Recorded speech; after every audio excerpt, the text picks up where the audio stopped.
Dito kami nagkakilala sa Project 6 High School noong 1978. Nung nakita ko si Margie, siya kasi ay maputi, ideal, body built, maganda, at ang pinakamahalaga sa lahat, mabait. Magkasama kami sa isang trabaho, magkasama sa inuupahang kubo, magkasama sa mga aktibidades sa school, magkasama sa lakad ng aming mga kaibigan.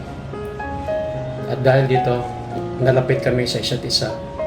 At bunga ng aming pagmamahalan, kinasal kami noong April 18, 1979 through clergyman or public official, at sa simbahan noong May 20, 1979 sa St. Anthony of Padua Parish Church, Malate, Manila.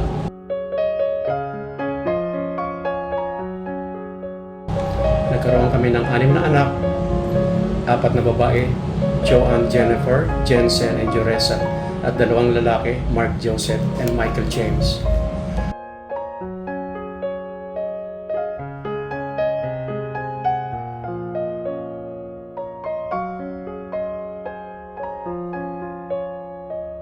Ilan sa mga pangarapan namin ng ating celebrator, makaipon ng konting barya para sa di na sa gastusin, lalo na sa aming kalusugan, maging masagana at maayos ang buhay ng aming mga anak at apo. Maayos namin ang mga properties na magiging pamana din namin sa aming 6 na anak, divided equally pagdating ng panahon.